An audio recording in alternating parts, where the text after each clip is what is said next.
Hello, was this the face that launched 1,000 ships and burnt the topless towers of Ilium? Sweet Helen, make me immortal with a kiss. Her lips suck forth my soul, see where it flies. So spoke Dr Faustus with some prescience shortly before being dragged off to hell in Christopher Marlowe's historical tragedy. His Faustian pact with the devil Mephistopheles had granted him 24 years of limitless knowledge and power, but at the cost of his soul. His terrible story was told as a dire warning to anyone who would seek to reach beyond the limits of their human lot. But who was the real Faust? Why has his story maintained a 500-year grip on the German and British imaginations? And how has his image changed as each generation embraced the myth? With me to discuss Faust are Juliet Wood, Associate Lecturer in the Department of Welsh at the University College of Wales in Cardiff and Secretary of the Folklore Society, Osman Durrani, Professor of German at the University of Kent at Canterbury and author of Faust, Icon of Modern Culture, and Rosemary Ashton, Quain Professor of English Language and Literature at University College London. Juliet Wood, the earliest stories about a magician of dubious reputation called Faust emerged at the very beginning of the 16th century in Germany. Can you tell us about that first reference and what it said? Well, the first reference is about 1507, and then there are sort of half a dozen till about 1540 when supposedly he died. And they're about a real person, or someone who's presented as real, called George Faust, rather than Johannes Faust. And we're told that he's a trickster and a charlatan. And we have this on a number of humanists who say this, who are clearly very disapproving of what he's doing. But it's interesting that he's already becoming and attracting the kind of stories that magicians were centred in. And they are things that deal with tricking people and being a trickster. And there's a story at which he sort of rides a wine barrel, and this is quite amazing, and one in which he shows a priest how to shave his beard and has him burnt with arsenic. And there are all these sort of stories. So one gets a picture here of someone who's not so much a magician as a trickster. It's a very negative picture. And then, of course, he dies, and it's a spectacular death. He knows the death is coming. He tells the innkeeper that, don't mind the noise. And the next day the innkeeper goes up to Faust's room, and here is this body with the neck twisted round, and this is evidence that he'd made a pact with the devil and has died. And they tried to undo his neck, as I read, 5 times and put it round into 180 it degrees, keeps facing the opposite back. direction. It keeps twisting back. How real do scholars... what's the possibility of there being a real Dr Faustus or a real Faustus? What's the state of play on that one? It's a very good possibility. In fact, I think many of these magicians started out as real people, certainly in the sense that there's someone who represents a peg to hang the stories on. So there probably was a Faustus who had studied magic or studied medicine. There were dozens of these scholars at the time. Because the references, the letters that are coming out, they come out from other scholars. It isn't as if the people in the beginning, isn't it? Those are the letters that we there have. There are about 5 or 6 references from 5 or 6 different people. And as I say, all to a George Faust, the earliest ones, which suggests that there is a real character there, even though the name changes later on. And the idea is that he's a scholar. The idea is that he's a trickster. The idea is that he's rather fraudulent. The idea that he's very boastful. All these things appear and he's sort of drummed out of town in one of the letters. They say he's kicked out of Heidelberg. He is. They approach him and say, you must confess, you must repent. He says, no, I won't, and so they kick him out of town. There is this idea of a kind of wandering scholar of dubious reputation, and it's quite interesting that the people who are criticising him are themselves rather established scholars for the most part, who seem a bit worried about this kind of, new breed who are kind of getting in on the act and not really qualified. So it's coming out of the late 15th century into the early 16th century, Osman Durrani, but much later in the 16th century, towards the end of it, in 1587, there's the Faust stories are brought together in a chapbook. Why had he, why did he retain such popularity during that century, do you think? Well, first of all, I'd like to put in a robust defence of Dr Faustus. There are a couple of positive references to him, actually. There is a receipt in the accounts of the Bishop of Bamberg, according to which the bishop paid 10 gulden for a horoscope, which Dr Faustus provided him with. So that suggests that a high-ranking church official was willing to pay out the equivalent of a year's manual wages for a document which this Dr. Faustus had produced. There is also a reference in Philip von Hutten's correspondence to a Dr. Faustus making a prediction about a journey that he went on to Venezuela, and saying that Faustus absolutely hit the nail on the head when he said that things were going to go badly wrong on this expedition. I mean, I suppose no prizes for guessing that this was going to be a risky venture. The chapbook was put together in the late 16th century. We don't know by whom. It's based on a number of short stories which were beginning to appear. Can you just tell listeners what a chapbook is? A chapbook is, well, an early form of the novel. It's a book which contains a storyline, but also a lot of different materials, such as useful advice on practical matters and also some sermonizing. So it's a novel consisting not just of the story of the life of this magician, but other elements as well. For example, some people come up to Faustus and ask him about the origin of thunder, and he gives them a long lecture as to how thunder occurs, and it's all to do with the four winds clashing together and then banging against the crystal spheres that hold the sun and moon in place. So on the basis of what was known at the time, Faustus provides useful information. Can I come back to my original question, though? What do you think had sustained his popularity in the 8 years between the first reference in the letter in 1507 and the publication of this chapbook? Well, think about it as something absolutely horrendous. A man concludes a pact with a devil. It's like the equivalent of a sighting of aliens or an alien abduction. People were fascinated at the time by non-terrestrial beings of a heavenly or diabolical nature. After all, Martin Luther had prepared them for this. Martin Luther himself believed personally in the physical existence of the devil, so much so that he once threw an inkpot at him in Wartburg Castle. You can still see the spot where this happened. And people wanted to know more about the devil. There aren't all that many references to the devil in the Bible. There are just a few. And so these had to be filled in, coloured in, fleshed in. And in the late 16th century, there was a plethora of Faust, of devil books involving devils, all of whom had a particular brief. They might incite people to drink heavily. They might incite people to waste their money on expensive clothing. They might cause people to commit adultery. And the chapbook about Dr. Faustus and the devil focuses on a very particular kind of devil, an academic devil. He homes in on the man of learning and tempts him to go further and further and extend the frontiers of knowledge into forbidden areas, and that's where Faustus then gets his comeuppance. And this was a fascinating subject for 16th century readers. Rosemary Ashton, there was all that, as it were, let's call it high-minded side of Faust, but there was surely one of the things that kept you going was the very low-life part of Faust too, wasn't there? Going into inns, tricking the landlord to get free drink, yes. Being a charlatan. Yes. That must have appealed. Absolutely. Spectacle, and particularly quite a lot of low-life spectacle, as you say. And a lot of theatre, as far as I understand it in the 16th century, is moving. It's travelling troops going from town to town. And in particular, we know that in the later 16th century, a lot of English dramatic troops went round Germany, took plays around Germany and so on. So there was an interaction between certainly England and Germany in terms of acting. And yes, spectacle. You could have low-life in there, but you would have it always bounded, but bracketed, as it were, by the moral lesson that was to be learnt from what happened to Faust as a result of his bargain with the devil. Did Faust work his way into morality plays at the time?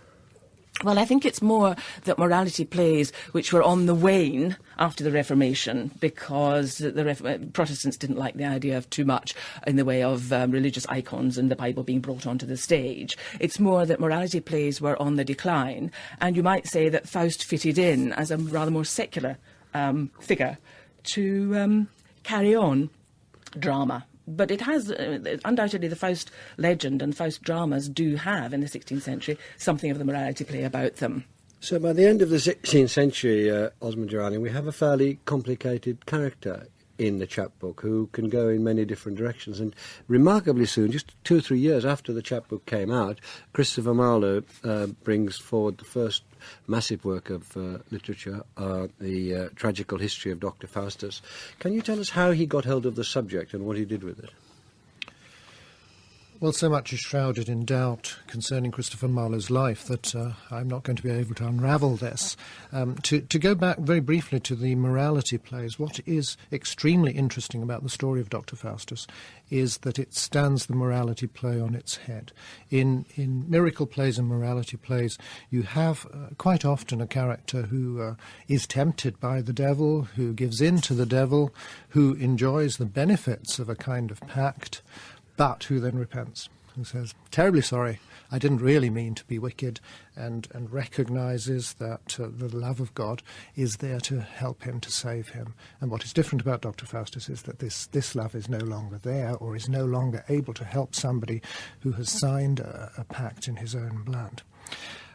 Marlowe is fascinated by the story, and being of academic bent himself, takes the story further into the world of academic learning, takes Faustus' claims to be an academic, which are really not built up on very much in the chapbook, and gives us demonstrations of his wisdom. There are passages in Latin, etc., and has a kind of, towards the end, a kind of grudging admiration for Faustus comes through.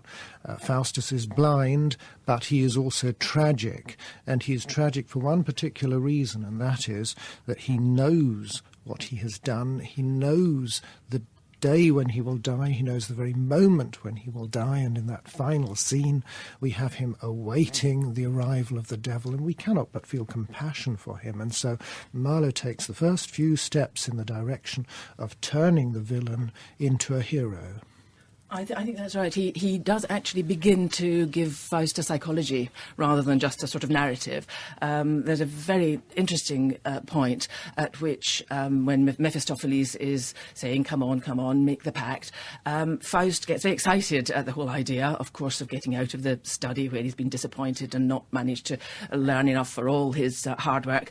And Faust says, all right, well, I'm going to make this pact. And he says, but, where do you come from? And Mephistopheles says, well, I'm like Lucifer. I fell from heaven and I was sent to hell. And Faust says, but you're not in hell now, you're here. And Mephistopheles says, but this is hell, nor am I out of it.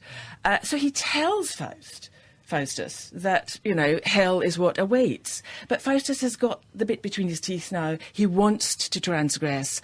And Faustus turns round and says, they reverse roles and says, oh, no, Mephistopheles, you mustn't be such a wimp. Courage, let's go onwards. And that seems to me to be quite a psychologically interesting moment, which I don't think you get in the earlier stories. No, you don't. I mean, they're very popular stories. But there is, I think Marlowe is developing things that are at least there, coded in the structure, in that many of these stories challenge authority. Faust challenges authority. He challenges it in a very bawdy way. All of the drinking, all of the getting one over on authority, the monks and the innkeepers and things like that. But of course this literature was very popular and very widespread, and I think the people liked it. This was a time of great social change, and certainly you have what we see in Faust, which is the intellectual and the psychological thing, but I think also there was a social facet to this, and you get this in the puppet plays about Faust, which were popular theatre, and certainly not the same quality as Marlowe in terms of subtlety, but they had the same impact, and of course they would have an impact on a very, very broad sense. So while Faust dies at the end, you get this nice, comfortable morality, well, everything is safe. In between, he is a real challenge to authority figure, and I think that had a resonance. I think that did have a resonance. Osmond, can you give us some more meat about the Marlowe play for those who might not be very familiar with it? Well, the first thing to note is that we're dealing with an extremely unstable text. There are two versions of the Marlowe play. I mean, we refer to it as the Marlowe play, but there's a text dating from 1604 and there's a very different text dating from 1616. And we are not certain as to which parts were written by Marlowe and which were not. One eminent critic described Marlowe's Dr Faustus as a cathedral hit by a bomb. We can see the outlines, we can see a ruined structure. So we do not really know what Marlowe intended. But after the Marlowe play, as it were, looking at it in this rather straightforward sweep, the puppet theatre keeps it going, and the next great figure to get hold of it is Goethe, back in Germany, of course, in the 18th century, who spent over 60 years writing versions. Can you tell us what attraction it had for Goethe and why he was so, well, I think 60 years on one subject could be called obsessed by it? Well, we have to take a look at what was happening in Germany in the 18th century. Germany was in a very different position from most other countries in Europe. Germany did not have a national culture to look back to in the way that England, France, Italy, Spain and other countries did. You know, even Portugal had its Camões, Spain had its Golden Age, the Elizabethans in England.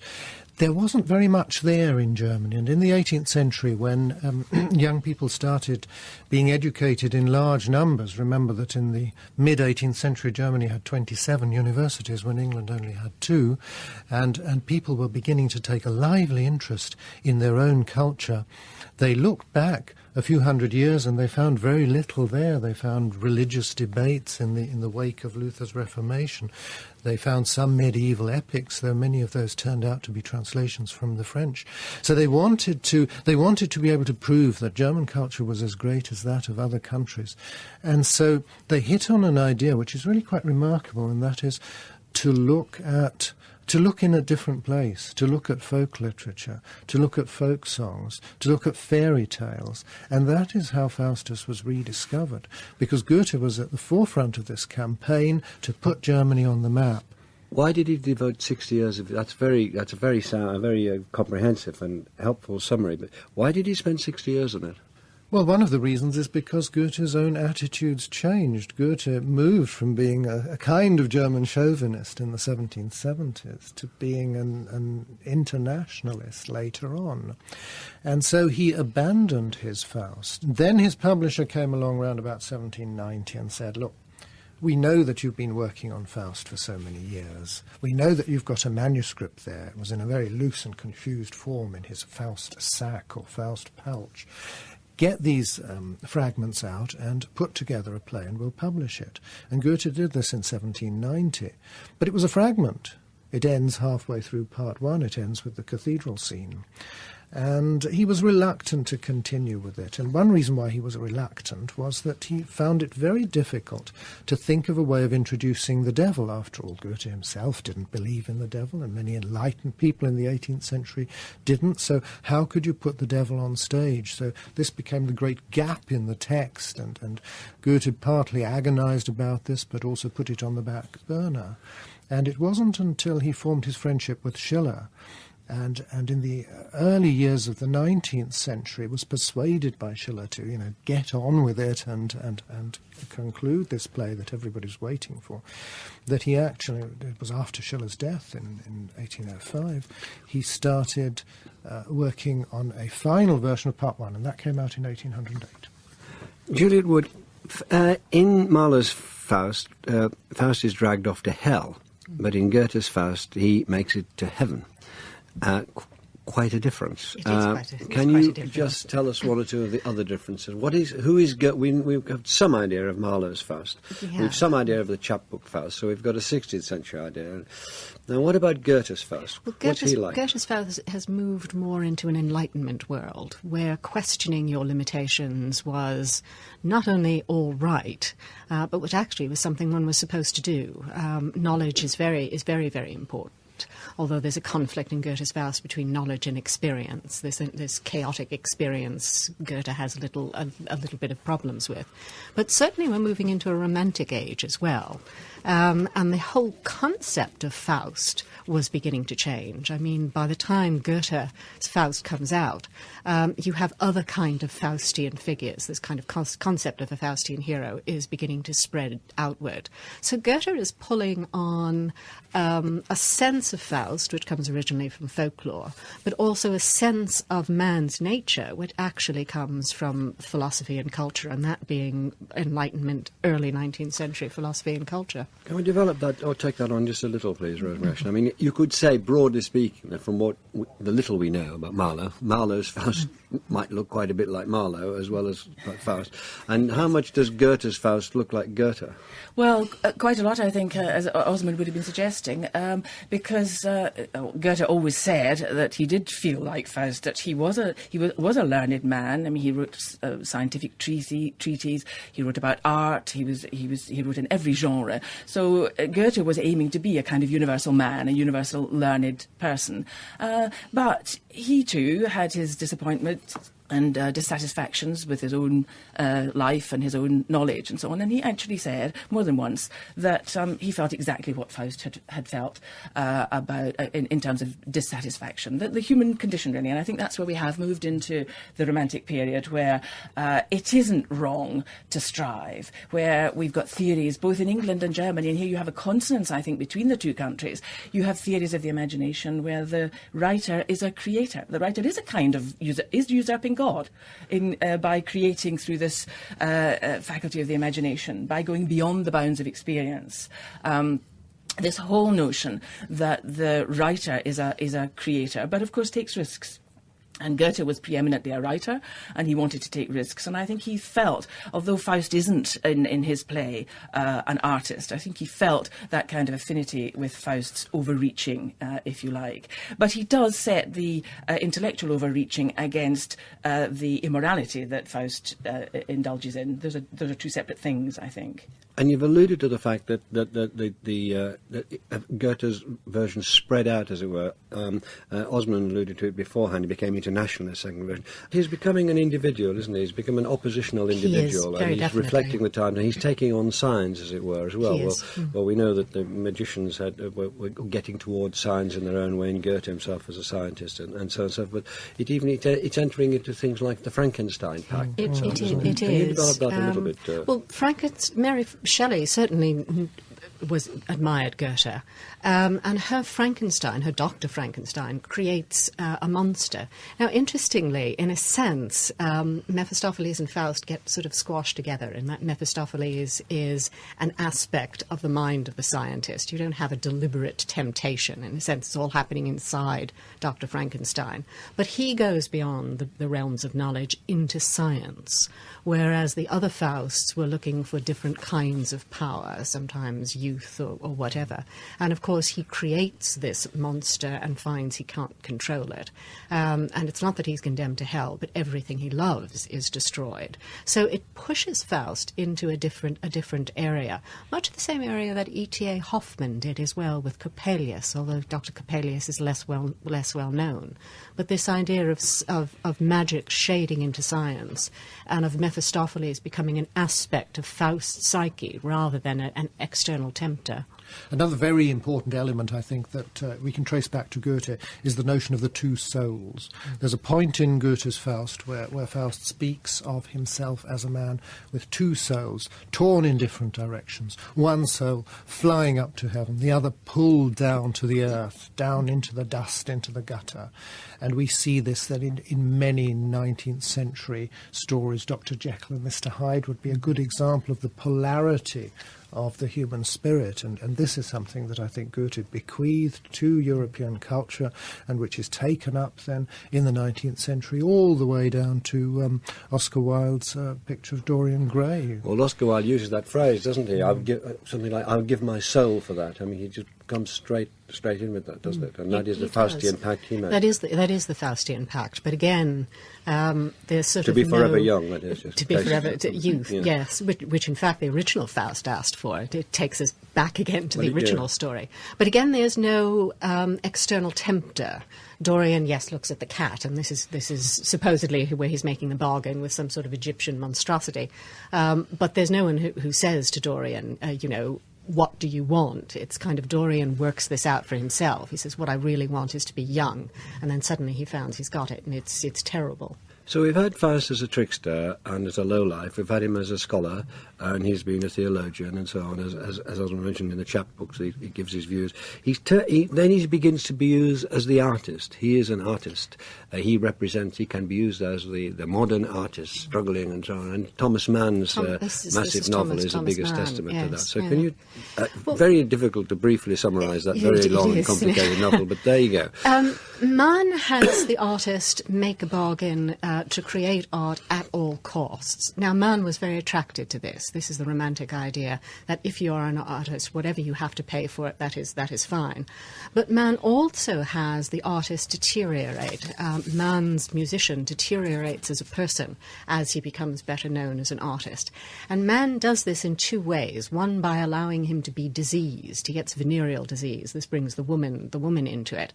But Mann also spins it into politics as well, because Mann is writing in 1950, and he's talking about how Germany has bankrupted itself by going back to this world of primitive dissonance instead of the order. By making a pact with the devil. And so instead of the order that you have in Goethe's world and in Beethoven's music, you have sort of disorder and dissonance. And of course, Mann was interested in the theories of Schoenberg. I mean, Mann's novel is immensely complex. But this political spin, again, I think is always there because of this challenge to authority. But you get it very, very strongly in the 20th century. Yes, I think what is extremely important is that the image of Faustus had become more and more positive in the course of the 19th century. And in the 20th century, he was almost universally portrayed as somebody who was extending human knowledge, who was brave, who was daring to do things that other people did not dare to do. And so he was a ready-made icon for the National Socialists. And what Mann does is he takes this up and he shows the reality. He shows a man who is sick, a man who is misguided, a man who destroys himself. And you got it earlier in F.W. Murnau's film as well, which wasn't very popular in Germany. Indeed, Murnau left Germany in the mid-20s, where you get Faust becoming disenchanted with knowledge because the devil is a plague and Faust can't cure people and he rejects knowledge. But again, there's also this sense of the plague is political as well as medicinal. So in the 20th century, we get Faust as part of the Nazi myth, and then Mann trying to reclaim Faust, and yet going through that experience in the writing of the book. And we come back to our beginning, because the Faust that Thomas Mann creates is based entirely on the chapbook and not on Goethe. Mann ignores Goethe and takes all the analogies from the chapbook. In fact, Adrian Leverkühn, the central character of Dr. Faustus, imagines that he is a modern Faustus to the extent of imitating the language of the chapbook and imitating this old-fashioned German, which becomes his personal house style. Rosemary. Yes, I think that's very interesting. I wonder if Nietzsche just ought to be mentioned briefly here too, as part of the sort of perversion, the process of perversion of the Faustus figure, the Übermensch, the Superman, the anti-Christian in particular, Nietzsche, who thought that Christianity with its humility and so on was all wrong, and that in fact striving beyond good and evil was what you had to do. And unfortunately that then feeds into Nazism as well, whereas Thomas Mann is more concerned with culture. Well, quite a journey from a letter in 1507 talking about this trickster at inns and this wandering, vagrant charlatan scholar. But thank you very much for that. Next week I'll be discussing the Roman Republic. Thank you for listening. We hope you've enjoyed this Radio 4 podcast. You can find hundreds of other programmes about history, science and philosophy at bbc.co.uk/Radio 4.